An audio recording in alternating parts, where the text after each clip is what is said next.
Tila ba napapanahon na para sa Pilipinas ang magtayo ng sarili nitong infrastruktura? Sa mga islang pilit na inuukupa ng China, ito ang matapang at diretsyong pahayag ni PCG Commander Admiral Ronnie Gil Laturilla Gavan sa patuloy na reclamation ng China sa West Philippine Sea. Ang China ay hindi natitinag sa makailang beses na pagkondena ng Pilipinas sa pagnanakaw nito ng mga isla na sakop ng ating bansa. Ang giit ng China sa kanila, ang mga isla sa karagatan ng South China Sea o West Philippine Sea. Ilang taon na rin itong pinag-aawayan, subalit kita naman na talagang China ang walang karapatan sa pinag-aagawang teritoryo. Paano ba naman kasi kung titignan mo ang mapa sa Pilipinas na ang mga isla na kinukuha ng China at dinadaan lamang sa mga reclamation o pagtatayo nito ng mga bahura at mga facility na kalaunan sasabihin na sa kanila. Ang palagiang diskarte na ito ng China ang hindi na matiis ng ating sandatahan dahil tila ba ginagawang walang alam ang ating mga tauhan patungkol sa soberanya sa nasasakupan. Alam kasi ng China na kahit anong gawin nila sa mga isla ay walang magagawa ang Pilipinas kundi ang magprotesta. Pero ibahin na ngayon dahil simula nitong 2024, tila ba nag-iba na ang ihip ng hangin at naging mapagmatyag na ang ating Philippine Coast Guard. Isa rin sa pinag-utos ni Pangulong Marcos ay ang panatilihing matatag ang mga nasasakupan ng Pilipinas sa West Philippine Sea. Kaya naman magtatayo na rin tayo ng sarili naring facility sa mga isla upang ipakita na kaya rin natin gawin ang ginagawa ng China.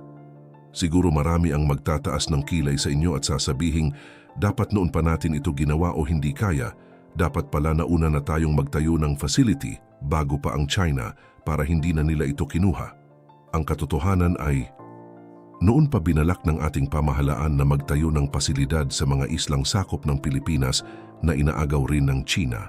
Kung matatanda noong 2017, panahon ng nakaraang administrasyong nagtayo ang Pilipinas ng mga infrastruktura sa Sandy Cay at sa Ayungin Shoal o Pag-asa Island. Subalit ipinag-utos ni dating Pangulong Rodrigo Duterte na ipatigil ito dahil sa reklamo ng China. Sinimulan noon na magtayo ng mga sandbar para umpisahan ang reclamation, subalit noong nalaman ito ng China ay nagprotesta ito na naging dahilan upang ipag-utos ni dating Pangulong Duterte na ipahinto ito. Ang katwiran ng dating Pangulo ay nagkasundo na noon ang China at Pilipinas na hindi tatayuan ang nasabing mga isla, subalit makalipas ang ilang taon, laking gulat na lamang na mayroon ng mga facility ang ginagawa ng China sa mga islang sakop ng Pilipinas. Kaya naman ngayong buwan nadiskubre ng PSG na may bagong kababalaghan na ginagawa itong China sa Escoda Shoal kung saan natuklasan nila ang napakaraming patay na corals ang nakatambak na tila ebidensya na sinisimulan na ng China ang ginagawa nitong reclamation katulad sa ginawa nito noon sa Sandy Cay na napabayaan na nga ng Pilipinas.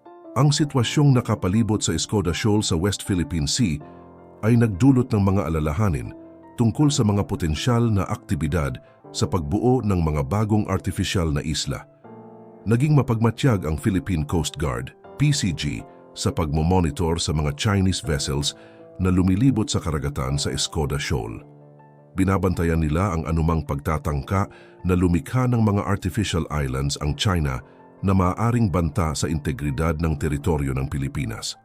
Ang deployment ng BRP Teresa Magbanua, ang pinakamalaking sasakyang dagat sa PCG fleet sa Escoda Shoal, ay pagpapakita ng mabilisang hakbang na isinagawa upang matugunan ang naiulat na pagtatapon ng mga patay at durg na corals sa mga sandbar.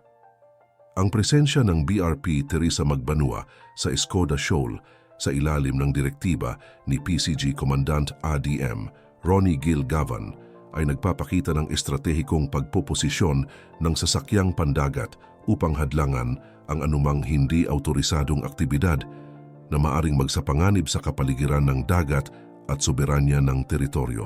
Ang nakababahala rito pagkarating nila, may mga namataan nga silang mga barko ng Chinese Navy at Coast Guard. Hindi mo talaga alam kung talagang nanadya o talagang makapal lamang ang mukha ng mga Chinese vessels dahil hindi naman nila sakop ang parte ng karagatang iyon, pero sila pa ang may ganang maglayag at maglibot sa Skoda Shoal. Marahil ito na ang resulta sa mahabang taon na pagsasawalang bahala lamang ng ating gobyerno. Parang ibinigay na kasi talaga ng nakaraang administrasyon ang mga islang sakop ng ating bansa at tila ba hindi naging malakas para ipaglaban ito. Kung tutuusin, kaya naman natin itong ilaban sa maayos na pamamaraan kung kinakailangan, subalit mas nauna ang pangamba at takot na baka balikan tayo ng China sa ating gagawin. Kaya naisip na ng ating pamahalaan na gayahin na rin ang diskarte ng China. Tayuan ng mga facility ang mga isla sa West Philippines Sea, kahit pa nga natayuan pa ito ng China. Gagawa na raw ng aksyon ang Pilipinas sa matigas na panghaharas ng China. Ang Second Thomas Shoal of Ayungin Shoal, ang isa sa mga islang nakikita nila na pwedeng pagtayuan ng mga pasilidad upang makatulong na rin sa pagbabantay ng ating mga tauhan sa nasabing karagatan.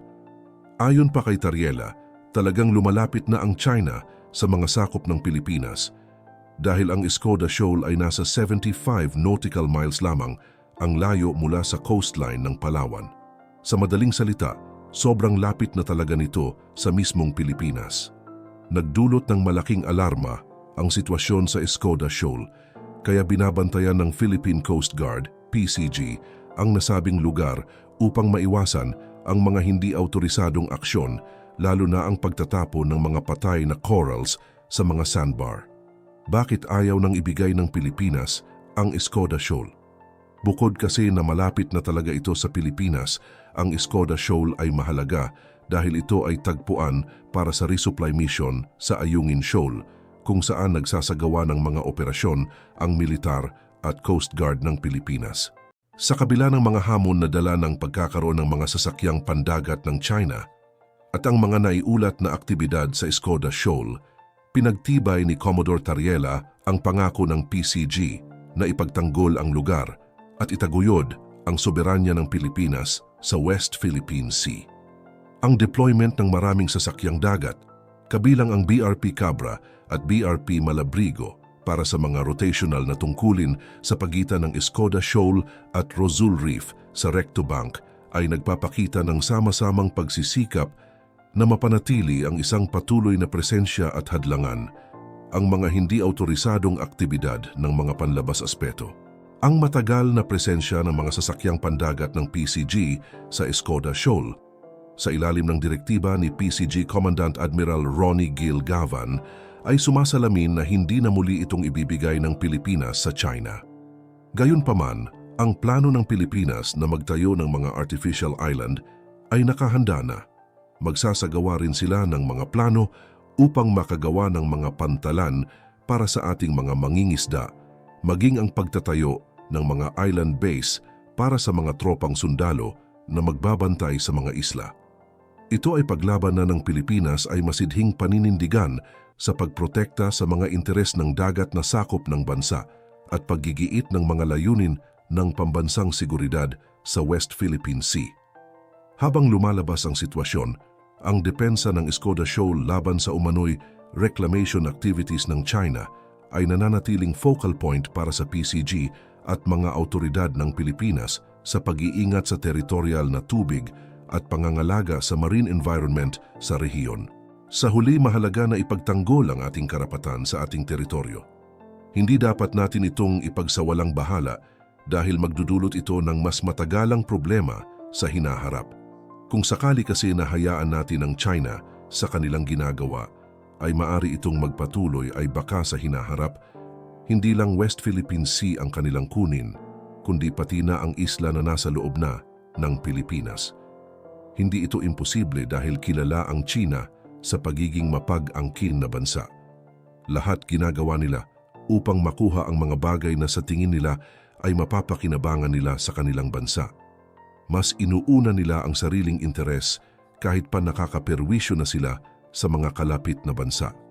Hindi pa naman huli ang lahat, kaya pa natin ibalik paunti-unti ang mga islang kanilang kinuha. At ninakaw ito rin ang dahilan kung bakit ang gobyerno ngayon ay nakafocus sa pagpapalakas ng ating puwersang militar. Ito ay para maging handa sa mga banta sa seguridad at maipagtanggol din ang ating karapatan na kagaya nga sa ginagawa ng China. Kung magagawa kasing mapalakas ng ating bansa ang sandatahang lakas, malamang magdadalawang isip ang China na magpatuloy sa pambubuli nito sa ating mga bahura. Ang gobyerno ay ginagawa ang lahat ng makakaya nito upang maipagtanggol ang ating nasasakupan. Magpapatuloy ang pagbabantay ng BRP Teresa Magbanua sa Escoda Shoal para bantayan ang China sa balak nga nitong reclamation project sa isla. At kung sakali nga na tama ang hinala ng Pilipinas, tiyak magkakaroon ng hindi magandang komprontasyon ang magaganap sa pagitan ng ating mga tropa at mga Chinese Navy at Coast Guard. Ipinaghahanda ng PSG ang kanilang mga tauhan sa mga posibilidad na pwedeng maganap sa islang ipinaglalaban natin magpasa hanggang ngayon.